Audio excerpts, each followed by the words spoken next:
অনির্বাণের রায়কে ফেলে রেখে যাওয়া মাত্রই এবার হঠাৎ করেই রায়ের প্রসব বেদনা শুরু হয়ে গেল। হ্যাঁ বন্ধুরা, ভিডিওতে লাইক দিয়ে দেখতে থাকুন। যে মুহূর্তে কিনা রায় অনির্বাণকে শহর ছাড়ার উদ্দেশ্যে বিদায় দেয়, ঠিক সেই মুহূর্তেই রায় বলতে থাকে যে জানো তো বৌমনি, আজ সকাল থেকে কেন জানি আমার মনটা বড্ড বেশি খচখচ করছে। অন্যদিকে রায়ের বৌমনি বলতে থাকে যে রায়, অনেকদিন বাদে অনির্বাণ তোমাকে ছেড়ে এতটা দূরে কোথাও যাচ্ছে, তো তার জন্যই হয়তো তোমার মনটা এত খচখচ করছে। তুমি ওসব নিয়ে একদম ভেবো না, তুমি বরঞ্চ এসো তো, তুমি টেনশন না করে তুমি বরঞ্চ এসে এই চাটা খেয়ে তুমি বরঞ্চ একটু রেস্ট নাও। তোমার জন্য এই মুহূর্তে রেস্টটা অনেক বেশি ইম্পর্টেন্ট, আর তুমি কোনো মতে ওর জন্য টেনশন করো না। অনির্বাণ ঠিক পৌঁছে তোমাকে একটা কল করবে।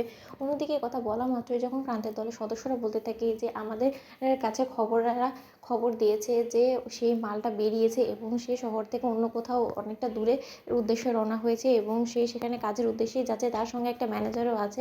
এদের দুটোকে এখানেই জ্যান্ত পুঁতে রেখে দিতে হবে, যে কোনো মূল্যে আমাদের টার্গেট যাতে মিস না হয়। মীনাক্ষী, এই কথাটা তোমাকে মাথায় রাখতে হবে। যদি কোনো মতে এই টার্গেটটা মিস হয় তাহলে কিন্তু আমরা ধরে নেব যে তুমি আমাদের দলের বাইরে গিয়ে তুমি চক্রান্ত করার চেষ্টা করেছো, তুমি রীতিমতো আমাদের বিরোধিতা করার চেষ্টা করছো এবং এই যাত্রায় কিন্তু কোনো মতে আমরা তোমাকে ছেড়ে কথা বলবো না। হতে পারে তোমাকে আমি নিজ হাতে শেষও করে দিতে পারি। অন্যদিকে মীনাক্ষী বলতে থাকে যে তাহলে আমি আপনাকে একটা কথা বলছি, প্রয়োজনে আমি আমার জীবন দিতে রাজি আছি, কিন্তু তার সত্ত্বেও মিস্টার অনির্বাণ সেন আজকে কোনো মতে যাতে সুস্থ সবলভাবে তার স্ত্রীর কাছে না ফিরতে পারে সেই ব্যবস্থাই আমি করব।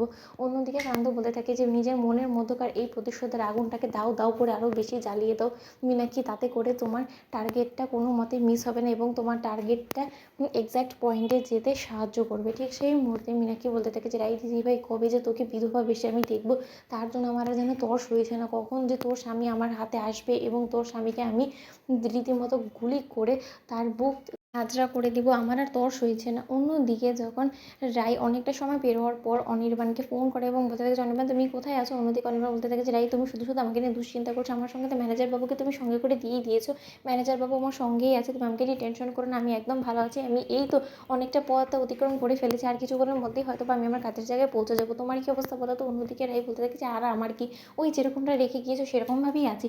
অন্যদিকে এই কথা বললে যখন রাই ফোন রেখে দেয়, ঠিক তার কিছুক্ষণ বাদেই রায়ের হঠাৎ করে প্রসব বেদনা শুরু হয়ে যায় এবং রাই চিৎকার চেঁচামেচি শুরু করে দেয় এবং বলতে থাকে যে বৌমনি, তুমি প্লিজ এসে একটু আমাকে দেখো। বৌমনি, আমার কেন জানি আমার আরও কোনো মতে ব্যথা যন্ত্রণা সহ্য হচ্ছে না, বৌমনি আমার অনেকটা যন্ত্রণা করছে। অন্যদিকে রায়ের বৌমনি বলতে থাকে যে কী হয়েছে রাই, তুমি এত ঘামছো কেন বলো তো, তুমি লম্বা লম্বা শ্বাস নেওয়ার চেষ্টা করো।